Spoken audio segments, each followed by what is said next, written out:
Welcome to my review of the Tamashii Nations SH Figuarts, as we have the Wonder Woman Golden Eagle armor, the latest Bandai release for their DC Universe characters, and of course it's from the movie Wonder Woman 84. And this is a really nice packaging. I like the way they presented it this time, with no cutout to see the figure inside. It has that really premium feel. So one side all the titles and logos, and then the other side we have the digital print of the character. And then we have all the multi-colors that wrap around to give it that 80s theme. And it's kind of the usual things for the sides with the logos and the figure. Same at the back as well, with the figure in different poses, just to give you an idea. And the box is a lot bigger than we normally get because I'm guessing the wings take up a lot of space. So this is the original Wonder Woman 84 figure. Normally we get a shiny background, but there's no need for it since there is no cutout at the front, but we do get the usual manuals and surveys. We have the figure in its packaging, and of course it's split into two as expected. So here is the Wonder Woman Golden Eagle armor right out of its packaging, and in my opinion it was probably the right choice to release this look over, say, the characters Cheetah and Maxwell Lord, since this was from the final battle of the movie. Even though we did have mixed reactions, I think this look is pretty nice, and they used it a lot in the trailers and the promotion posters. And this is a very iconic look in the comics itself. So when Wonder Woman was going to be wearing this in the film, it was exciting. And Bandai making an announcement for this figure, of course, they are pretty nice with their metallic shiny armors, at least with their Iron Mans and some of the anime characters they've made in the past. So I kind of expected this figure to be pretty good as a display.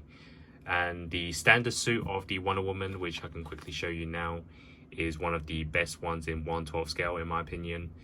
I really like the face sculpts, a great representation of Gal Gadot, probably the best one we've seen so far. So I kind of had good expectations for the Golden Eagle armor as well. And looking at the face sculpt for this one, it's not much of a difference. You can definitely see it's nicely sculpted. I'm not sure if you can see it on camera, but the eyes slightly odd. I think the paint could be better. Maybe you have to stay tuned to my Instagram to fully see what the eyes look like. But in terms of the sculpt of the hair as well as the armor, I think it's pretty nice. You can see that it has a real shine and reflection to it. And then for the arms as well as the unders of the legs, there's a nice texture to the suit. So it's pretty realistic, and I'm liking it on the first impressions. And those of you who collected the McFarlane toys, they did actually release a Golden Eagle armor as well. This is a pretty good figure, obviously a lot cheaper, and it's a lot bigger as well. But you can see the differences in terms of the shine and reflection. The higher quality is in the SHF. And if we take a look at the finer details, you can see we have the shoulder pads, and then also the lasso is attached. The hair is kind of got two pieces, which we're accustomed with in the previous figures. And yeah, it just looks great even just like this. But of course, the best is yet to come when she has the wings as well as the helmet. And then we can test out the articulation, which is something standard in SHFs. And most of the time it's pretty smooth, and expect this one to be the same. I know there are some difficulties when it comes to the hair. It is swooped to the side, so it's not that realistic when you move it side to side, but nevertheless it can still go side to side, and then obviously downwards and then upwards, and then there's slight movements on the rotation. And then for the shoulder pads, they can actually go upwards and then down as well, and it works the same on both sides. Then for the arms, obviously they stretch, and the lasso has fallen off, so I'll put that to the side. And then there's full rotation on the arms obviously, so pretty smooth there.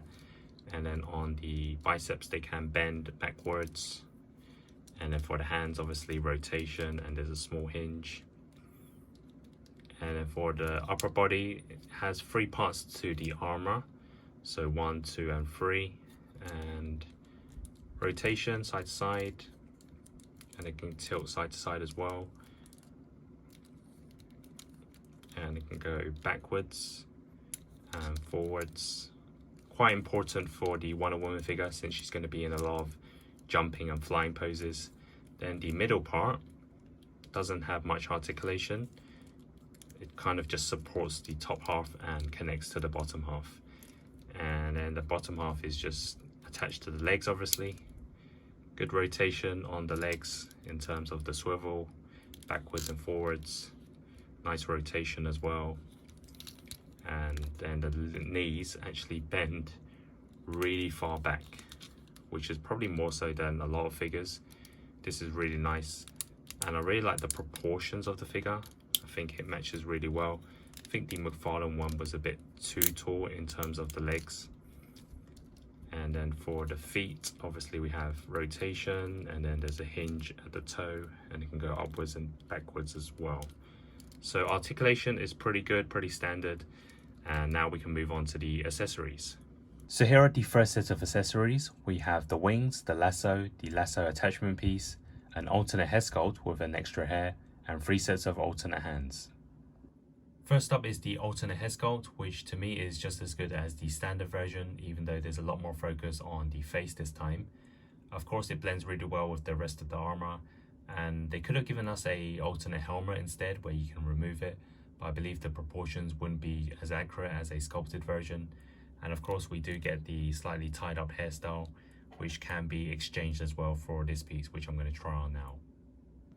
And with the alternate hairstyle, it basically splits the style into 4 sides, and it gives you another choice, a different option, which is a nice touch, as you don't always get this in the Tamashii Nations. Sometimes we get alternate head sculpts, but this time we get both the alternate head sculpt and a different hair as well. So there's a lot more dynamic posing for this figure. And here is the center of the wing piece, which does have movement, and I'm now going to attach it to the back of the figure.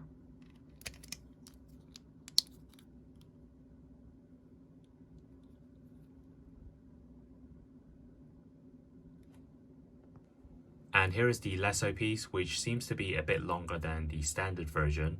In the center, it's a lot more straight, whereas the original version is a lot more curled up.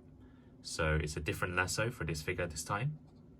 And now for the second half of the accessories, and of course it's the rest of the wings which we have to build. And they also included these 2 stands, which is obviously to support the wings. So they do actually feel a lot more heavier than expected. So you basically attach the long piece to the small one, which is the same on both sides. And then these 2 go into the center. And once you put the 2 wings into the center, this is the ultimate look of the Wonder Woman Golden Eagle armor. Now the figure itself does kind of stand on its own even without the 2 plastic pieces on the side, but they are there for better support. And of course there's a lot more poses for this figure if you play around with the wings. And here are all the SH Figuarts Wonder Woman figures, with the Justice League version on the left and the Wonder Woman 84 version on the right. And next to some Mafex Justice League with the Wonder Woman and Tactical Suit Batman. And here it is next to the McFarlane Wonder Woman Golden Eagle armor from the Wonder Woman 84.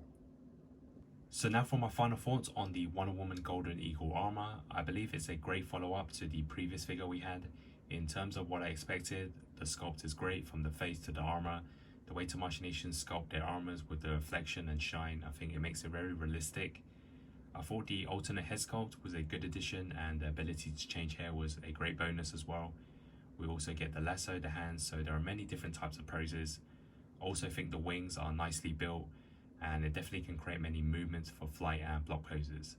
The only disappointment is probably the paint on the eyes in the standard head sculpt, as well as the wings can be slightly heavy, so you definitely need the 2 plastic stands on the side. So is this the best Wonder Woman figure we have? It really depends. Obviously it's a totally different look, but in terms of the quality, it's up there, and maybe we'll see more reveals in the future like Cheetah and Maxwell Lord, although I'm not too sure. So overall, I'm going to give this an 8 out of 10. It's a well-made sculpt and a great addition to my DC collection. If you enjoyed this video, please like, comment and subscribe, and stay tuned for more. Thanks for watching.